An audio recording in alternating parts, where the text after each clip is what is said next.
Okay, hello everybody. Eric Klein here from Wisdom Heart and Mike Wang from Mike Wang Coaching, continuing our conversation about what it means to live an awakened, integrated, powerful, fulfilling life. And Mike and I both get this question a lot, which is maybe has a few parts. People say, I hear about vision. I don't think I have a vision. Do I need a vision? What is a vision? What is a vision? You know, let's start with some responding to that. Sure. Yeah. I do hear that a lot. I would say like over 90% of the people that I work with when they first start working with me, when I ask them about vision, they have no idea. They might not know what a vision is or entails, and they don't have one. And so I usually start by saying that vision is essentially a way that we create focus in our lives. So I believe that energy flows where attention goes. And so when there's a disconnect, when someone comes to me with an area of life that is feeling stuck or not growing as they would like, it Mm, is ultimately due to a lack of focus in that area or sustained focus, I believe. mm, And so, vision, in order to have something to focus on, like in order to focus, we need to have something to focus on. And so, vision is naming and defining what we would like to create in our lives. And ultimately, for me, vision is actually the inner experience that we want to have. And so, people come to me, they're like, oh, I want to start a family, or I want to save up to buy a house. But mm. to me, those are like external forms of what they want, which is important in Yeah. the real world. Hmm. But ultimately what they're seeking is to feel a certain way inside, or how they believe they will feel as a result of attaining those external forms. So for a house, it might be a sense of security or stability. For a relationship, it could just want to experience love or to be loving towards others. Mm. Or be love. Yeah, Or be itself. loved. Yeah, Mhm. beautiful. There's so much to unpack in that. One of the first things that comes up for me is a distinction that we make in this wisdom heart approach between, let's call it primary or fundamental fulfillment and symbolic fulfillment. Mhm. Now, symbolic fulfillment is when we confuse the object of our desire Mhm. with the object of our vision. Let's call it Mhm. that. Mhm. That like the it's not it's fantastic to have a home,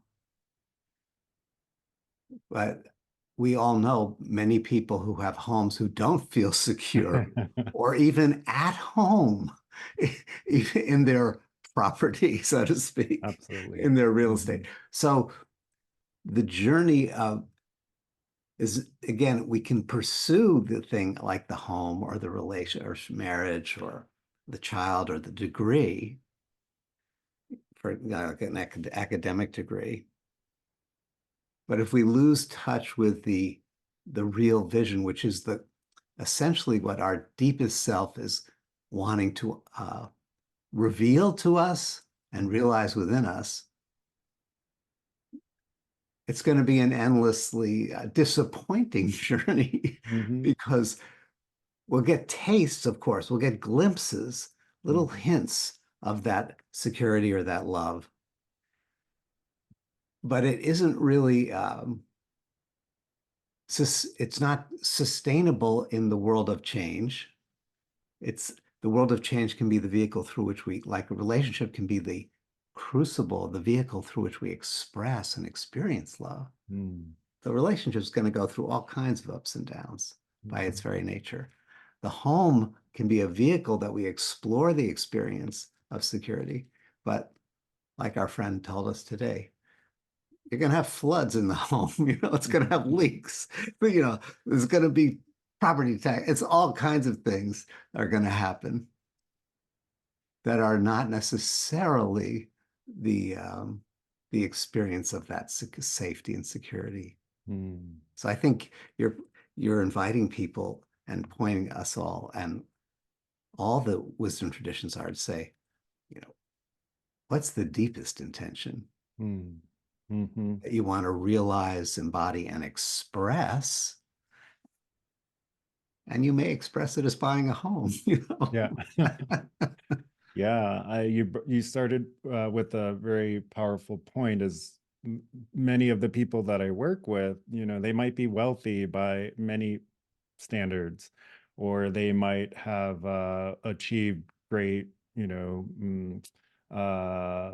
reach top levels of whatever field they're in, like a tenured professor, which many people dream of becoming a tenured professor at a university. But they are seeking often due to that disconnect that they feel like these achievements should have brought them a certain sense of joy or fulfillment, but it didn't, and they're left wondering why. It's a really important, and so vision becomes I don't know, we could call it a practice. Hmm. Vision becomes an orientation Hmm. that allows us to, I'm checking with you, allows us to stay connected to that intrinsic, inherent, primary um, experience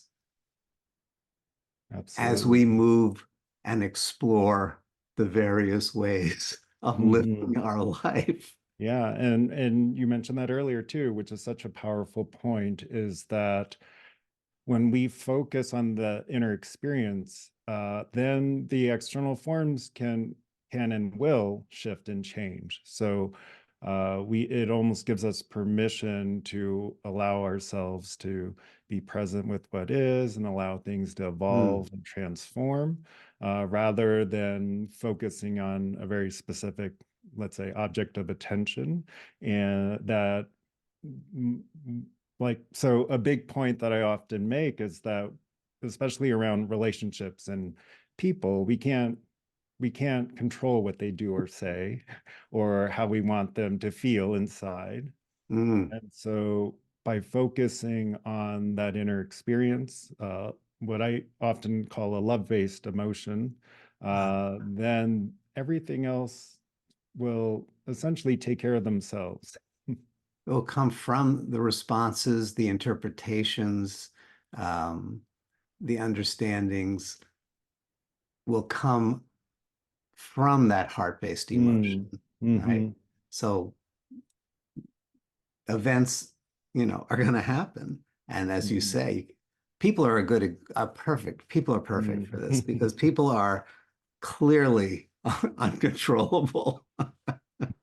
I mean, not that I don't have impulses to try, Yeah, but they exactly. clearly are. If it doesn't take a lot of reflection to recognize them. Okay. Now, one of the things about that uncontrollability in the yoga tradition is this idea that people are the bringers of our karma.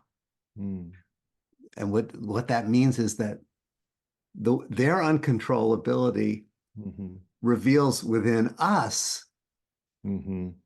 our capacity to stay in the love-based or our lack of Yes. capacity to Yeah. stay in the love-based emotion. And it reveals sort of the tendencies to want to control, basically. Their uncontrollability reveals my or desire to Yeah. control, which is fundamentally abandoning a love-based Mhm. orientation, right?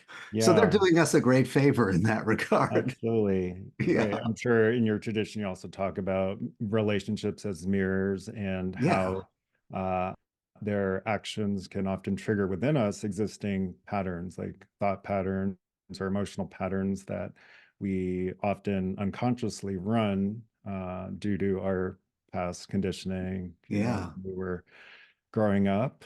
But it gives us an opportunity, invites an opportunity to look inward and see And what is there and Realign with our transform them. vision, perhaps. Is Mhm. that how does so yeah, how does the awareness of that reactivity then relate to the practice of vision? Mm. Well, I do think that when we are connected to our vision, often it's the when we are connected to our vision from a love-based state, it affects our decisions and our choices and actions in life, and that's what I believe ultimately drives the outcomes that we want to create in life. And in a way that is tapping into our intuitive sense. Hmm. Uh, Yes. Okay. mhm. So, from a place of stillness or the space between thoughts, that's when we can actually consciously choose what we want to create, and essentially in relationships, influence our external environment or reality. Well, yeah, so that's a really beautiful teaching is that, and it's a good pointer. Am I in a place of stillness now from which I'm sort of choosing my orientation? Mhm. Or am I scattered and in a place of anxiousness, control, reactivity? And I would say, suggest then that's being in their activity is not a problem. Mhm. It's a reminder, Yeah, right? it's part of being human. To come back to Hmm. what's my vision Hmm. and and to feel that, I think is what you're Hmm. saying, to feel Hmm. that. Yeah. Yeah. And let that feeling um, unfold into thought, action, word, activity, Hmm. speech, all those things. Hmm. Yeah. Yeah. And I talked about love-based emotions, but essentially, even from a like a Western, neuroscience standpoint, I talk a lot about fight or flight in my coaching. So, like, what is the nervous system doing? Are we activating things that make us feel expansive and growth-oriented, or are we shutting down or being avoidant or angry? So that the feeling is a great indicator Hmm. around our orientation in the moment. Nice. So the feelings, and I think the sensations, the movement of energy in the body, the which then we can um, translate into emotional states.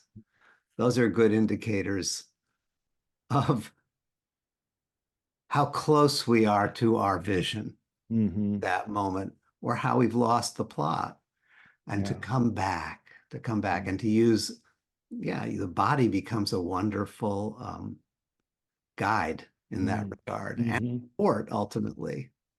Uh, Yeah. I think we have lost, many of us have lost a lot of touch with how we feel in our bodies, what our mind is doing, what we're actually feeling. yeah. And I think awareness is a key piece that's related to vision, because we have to know that we're either are or are not in alignment with our vision in order to actually transform it. And that's a big issue that I work with a lot of clients around is many of us have been maybe we believe ourselves to be happy, but other people can tell we're not happy. And so And that this is good. Other people can tell are not happy, and then we can be annoyed at their ways that they're noticing that, yeah, which is yeah. all conspiring, right, to help us cultivate Mhm. more and more clarity and more capacity to live our vision. Hmm.